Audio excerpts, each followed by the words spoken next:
데살로니가 전서 2장 2절부터 4절 말씀까지 보겠습니다. 우리가 너희 모두로 말미암아 항상 하나님께 감사하며 기도할 때 너희를 기억함은 너희의 믿음의 역사와 사랑의 수고와 우리 주 예수 그리스도에 대한 소망의 인내를 우리 하나님 앞에서 끊임없이 기억함이니 하나님의 사랑하심을 받은 형제들아 너희를 택하심을 아노라. 아멘. 우리가 보통 편지에는 문안 인사뿐만 아니라 또 감사한 내용을 담기도 하고 또 뭔가 이제 그 편지를 받는 사람에 대한 그런 기대와 어떤 바람에 대한 그런 내용들을 담게 됩니다. 근데 제일 중요한 것은 이 편지를 받고 있는 그 사람을 생각하고 기억하는 것이 중요하죠. 그냥 아무런 기억이나 생각 없이 그냥 편지를 쓸 수가 없습니다. 그 사람을 알고 그 사람에 대한 어떤 여러 가지 형편들을 알고 또 그 사람의 어떤 여러 가지 특징들을 잘 알고 기억할 때 거기에 대한 감사도 나오고 어떤 바람도 나올 수 있다라고 하는 거죠.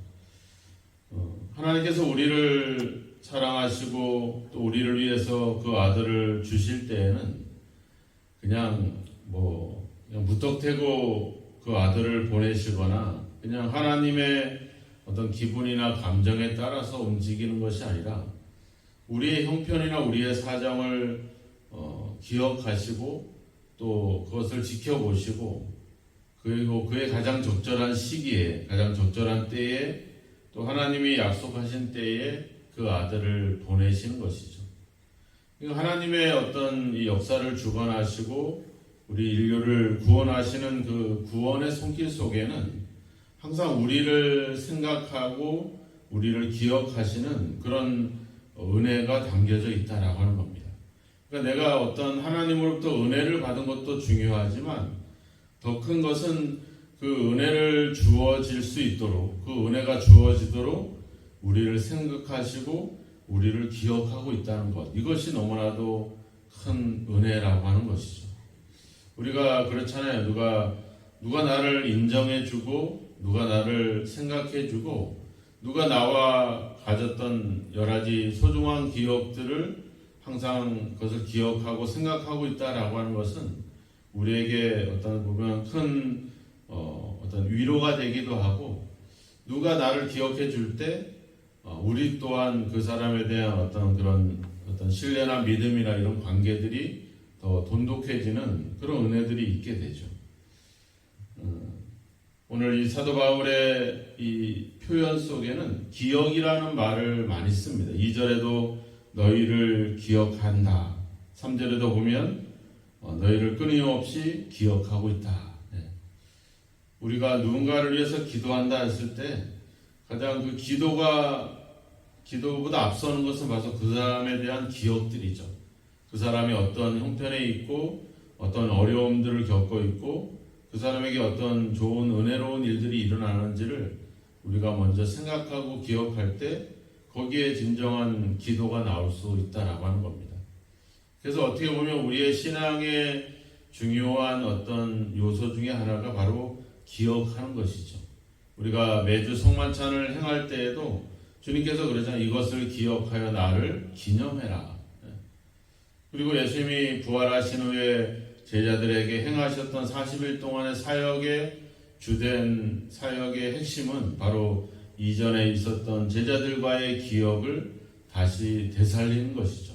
그러니까 같이 오병이어 때처럼 떡과 생선을 먹기도 하고 또 성만찬에 행했던 그런 어떤 예식들을 또 제자들과 행하기도 하고 또 모닥불 앞에서 예수를 부인했던 베드로를 그 모닥불 앞에서 다시 내가 주를 사랑하는 줄 주께서 아십니다라고 사랑의 고백을 다시 하면서 회복할 수 있도록 해주는 것, 여러 가지 일들. 그리고 그물을 깊은 데 내려라 그랬을 때 처음 예수님을 만났을 때 그 고기를 잡았던 그 기억들, 이런 것들을 예수님이 다시 기억나게 하시는 그런 것들이죠. 우리가 성경을 통해서 보게 되는 것도 바로 그 하나님이 우리를 사랑하시는 그 은혜, 그 우리를 위해서 얼마나 놀라운 일들을 계획하셨는지를 성경을 통해서 기억해내는 겁니다. 그러니까 어떻게 보면 우리는 날마다 새로운 말씀, 새로운 가르침, 새로운 교훈을 받고 있는 것이 아니라 이미 하나님께서 하셨던 또 성경에서 말씀하고 있던 것들을 계속 기억해내는 것이죠. 그래서 어떻게 보면 우리가 반복적으로 또 계속 말씀을 보고 이런 신앙생활을 행하는 그 어떤 신앙의 반복은 우리에게 중요한 기억을 다시 되살리고 그 기억을 항상 유지할 수 있도록 도와주는 중요한 그런 역할들을 하는 것이죠. 우리가 주님께서도 와서 복음을 전할 때 그 뭔가 새로운 가르침이나 새로운 교훈을 우리에게 주시지 않거든요. 주님의 뜻은 원래 하나님께서 말씀하신 것을 우리가 우리의 욕심이나 우리의 어떤 지식으로 그 하나님의 말씀을 오해했던 또 다르게 해석했던 것들을 예수님이 오셔서 그것을 바르게 회복해 주는 거죠. 그래서 마태복음 5장에도 보면 성경에 살인은 하지 말라고 했지만 나는 형제를 향해서 욕하고 비방하는 자들은 이미 살인한 자다. 간음하지 말라고 했지만 여자를 보고 음욕을 품는 자는 이미 간음한 것이다. 그러니까 하나님의 원래 가지고 있는 뜻을 우리에게 바로 알게 하도록 하기 위한 그런 것들이 바로 그런 우리를 기억하게 하는 사역이 예수님의 사역이었죠. 바로 바울 또한 그들을 위해서 이야기하죠. 2절에 보면 내가 항상 하나님께 감사한다. 그리고 항상 너희를 위해서 기도한다. 그리고 하나님 앞에서 끊임없이 너희들을 기억하고 있다. 이 내용을 이 편지의 서두에 담으면서 바울의 기억 속에, 바울의 생각 속에 항상 이 데살로니가 교회 성도들에 대한 그런 관심과 그런 어떤 그런 그들에 대한 기억들이 계속되고 있다는 점을 이야기를 하고 있습니다. 그러니까 이걸 반대로 생각해 보면 데살로니가 교회 성도들은 사도 바울이 우리를 잊어버렸다, 우리를 버렸다, 우리를 다시 우리에게 돌아오지 않을 것이다. 이런 어떤 그런 것에 대한 비난들이 담겨져 있다는 것을 우리가 느낄 수가 있죠. 그들에게 계속 기억한다라고 하는 것은 반대로 그들이 자기들을 기억하고 있지 않다라고 하는 그런 오해에 대한 그런 바울의 그런 진심을 이 편지의 서두에 담으면서 항상 내가 끊임없이 너희들을 기억하고 있다. 이 말은 뭐겠습니까? 지금 몸은 떨어져 있지만 항상 내 마음 속에는 교회를 향한 그런 마음들이 있다. 바울이 그런 고백들을 하잖아요. 내 마음에 내가 여러 가지 강도의 위험도 당하고 또 내가 여러 가지 죽음의 위험들을 당하지만 항상 내 마음속에 나를 괴롭히는 것은 바로 교회에 대한 염려다. 이런 이야기를 했었는데 바로 바울의 관심이 바로 거기에 담겨져 있는 것이죠. 바울의 기억은 뭡니까? 3절에 보니까 너희의 믿음의 역사와 사랑의 수고와 주 예수 그리스도에 대한 소망의 인내를 기억하고 있다. 같이 먹고 즐기고 같이 시간을 보내고 이런 기억들이 아니라 그들이 행했던 그들의 어떤 진정한 변화의 모습들을 바울은 기억한다라고 하는 겁니다. 우리가 어제도 잠깐 이야기했지만 데살로니가 교회는 몇 개월 만에 세워진 그런 교회입니다. 예수를 믿은 지 채 1년도 되지 않은 채 이런 박해와 고난을 당하고 있는 그들을 바울은 기억을 하지만 무엇보다도 그들이 변화가 됐다라고 하는 겁니다. 어떤 변화? 믿음과 사랑과 소망에 대한 어떤 그런 변화들. 생각해보세요. 우리가 예수를 믿기 전에 우리의 모습을 생각해보면 대부분 우리의 욕심이나 우리의 어떤 이기주의적인 생각들이 항상 우리 삶을 지배해 왔습니다. 다른 사람보다는 내가 살아남기 위해서, 내가 더 많은 어떤 유익을 얻기 위해서 이 죄라고 하는 것이 특징이 바로 그거잖아요. 자기만 생각하는 것, 이기주의, 이것이 바로 죄가 갖고 있는 근본적인 그런 원인들이죠. 다른 사람을 생각하면 죄를 짓거나 어떤 잘못할 이유가 없죠. 근데 내가 내 안전, 내 어떤 행복, 내 건강, 내 어떤 이익 이런 것들을 추구하다 보니까 욕심을 부리게 되고 죄를 짓게 되는 겁니다. 그래서 바른데 믿음이라고 하는 것을 보면 믿음은 하나님을 향하게 하잖아요. 또 사랑이라고 하는 것은 우리 이웃이나 성도나 이런 다른 사람들을 향하게 합니다. 또 소망이라고 하는 것, 주 예수 그리스도에 대한 소망의 인내다. 그러니까 소망이라고 하는 것도 바로 이제 다시 오실 예수님에 대한 그런 재림, 그분이 가져오시는 하나님의 나라 이런 것들에 대한 소망이죠. 그러니까 믿음 이전에는 내 나를 먼저 생각하고 나의 어떤 이익과 내 입장과 내 주장, 그러니까 나를 향하고 있었다면 신앙이라고 하는 것은 하나님과 이런 다른 사람들을 향하도록 하고 있다라고 하는 거죠. 그러니까 데살로니가 교회 성도들이 예수님을 믿음을 통해서 그들의 삶의 어떤 삶의 방향이 새롭게 전환되었다. 바울이 기억하고 있는 것은 바로 그런 기억들이죠. 우리가 평상시 알고 있는 사람이 예수님을 믿고 그의 생각과 그의 삶의 모습이 달라지는 것. 그걸 사람들이 기억을 하는 거죠. 똑같이 예전에처럼 똑같이 살아왔던 삶을 기억하는 것이 아닙니다. 바울의 기억이. 근데 보면 믿음과 사랑과 수고, 소망을 이야기하고 있는데 그 뒤에 여러 가지 말들을 덧붙이고 있어요. 믿음의 역사, 사랑의 수고, 소망의 인내다. 그러니까 믿음이라고 하는 것이 역사, 즉 어떤 선한 걸로 선한 일로 우리를 이끌고 있다. 사랑이라고 하는 것이 그냥 감정이 아니라 뭐예요? 수고라고 하는 이 말은 헬라어 말로는 코푸스라고 합니다. 이 말은 어떤 일들을 행할 때 그 일들을 할 때 필요한 어떤 그런 엄청난 수고, 고된 일 이런 것들을 얘기할 때 쓰는 말들이거든요. 그러니까 사랑이라고 하는 것은 다른 사람을 위해서 내가 희생하고 내가 헌신하는 그런 어떤 수고가 따르게 되죠.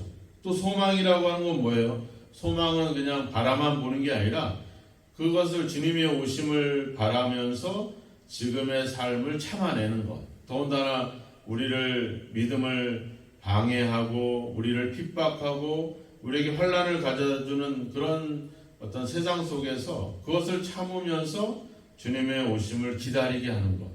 그러니까 우리의 신앙에는 이런 어떤 그런 결과들, 이런 어떤 확실한 그런 증거들이 나타나고 있다는 겁니다. 그것이 데살로니가 교회 성도들을 통해서 바울은 보았고 그것을 들었고 기억하고 있다. 이야기를 하고 있는 것이죠.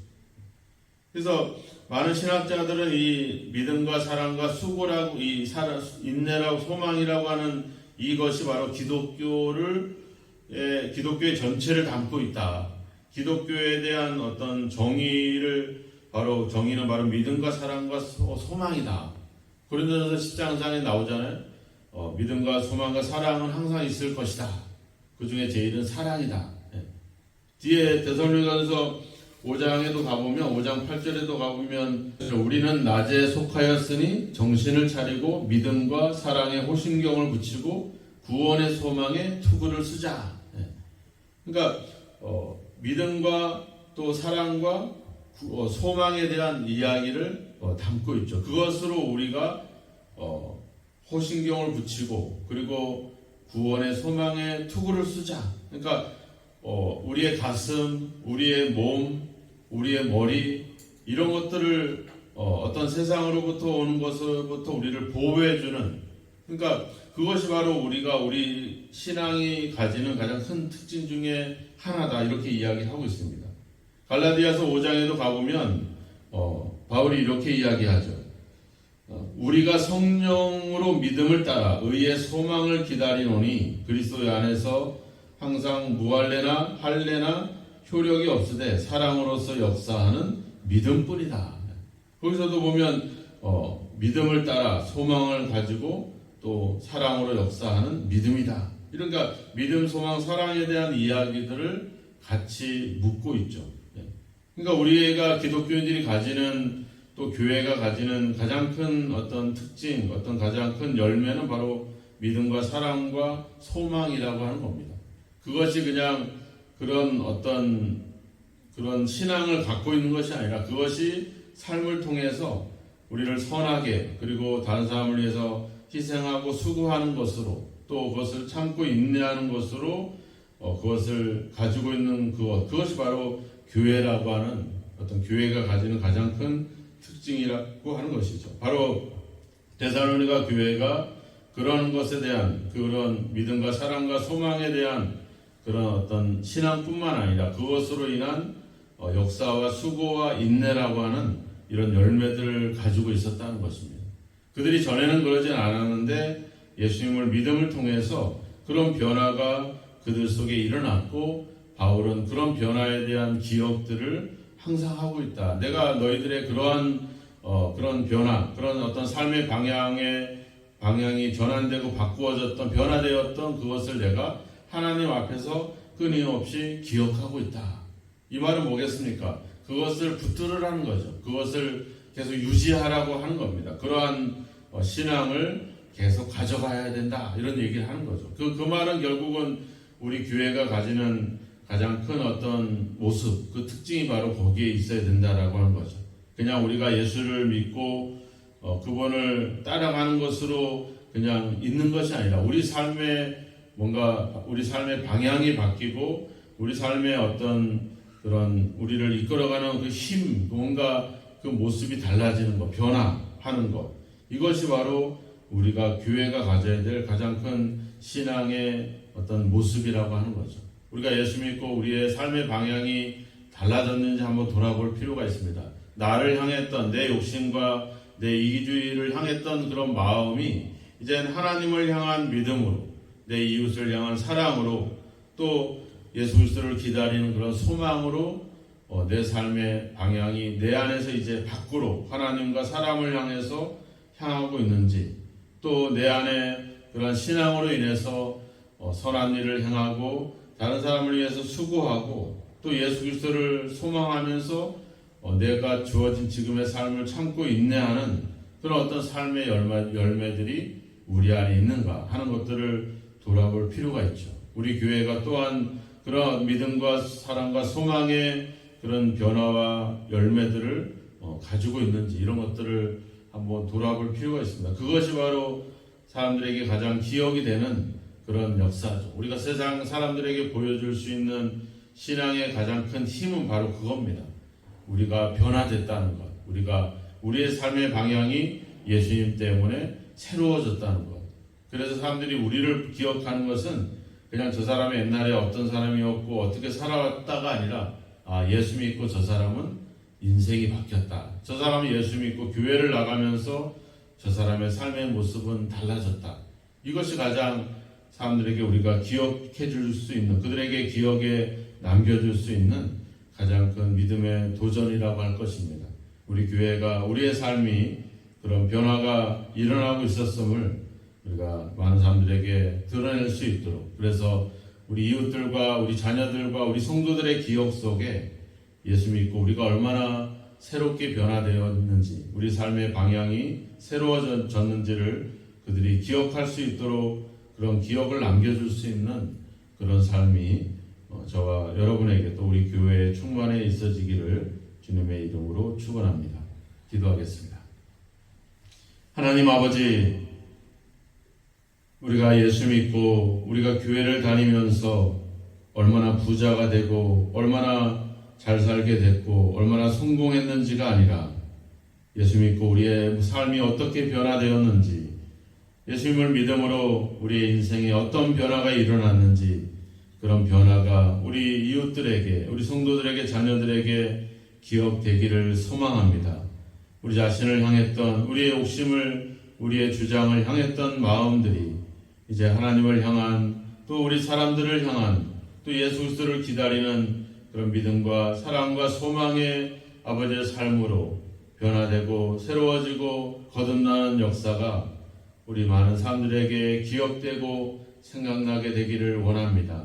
하나님 아버지, 우리 가운데 이러한 변화의 모습을 통해서 아버지 그들의 기억에 남게 하시고 그들에게 영적인 도전을 주게 하여 주셔서 예수님을 믿음으로 얼마나 우리 삶에 새로운 일들이, 또 얼마나 우리에게 새로운 변화들이 일어났는지를 아버지 항상 아버지 증거할 수 있는 그런 삶이 저희들 가운데 있게 하여 주옵소서. 주님 몸된 교회를 기억하시고 아버지 주여 말세에 접어들면서 우리의 신앙이 하나님을 향할 수 있게 하시며 아버지 더욱더 우리 성도들을 향한 그런 사랑의 수고를 아버지 아끼지 않는 그런 변화가 일어나게 하여 주시고 무엇보다도 예수 그리스도의 오심을 소망하면서 주어진 우리의 삶을 참고 인내할 수 있는 그런 아버지 주여 변화가 우리 가운데 일어나게 하여 주옵소서. 오늘도 기도합니다. 우리의 삶에 오늘도 많은 일들이 있지만 하나님 아버지 지혜 주시고 아버지 은혜를 주셔서 아버지 우리 가운데 함께 하시는 예수 그리스도로 말미암아 우리 삶에 아버지 한결같은 신앙과 믿음으로 또 사랑으로 살아갈 수 있도록 우리를 붙잡아 주시고 함께하여 주옵소서. 오늘도 어제보다 새로워지게 하시고 변화되게 하시고 우리의 삶의 방향이 하나님과 아버지 예수 그리스도를 향하여 질 수 있도록 우리를 인도하여 주옵소서. 예수 그리스도의 이름으로 기도하옵나이다. 아멘.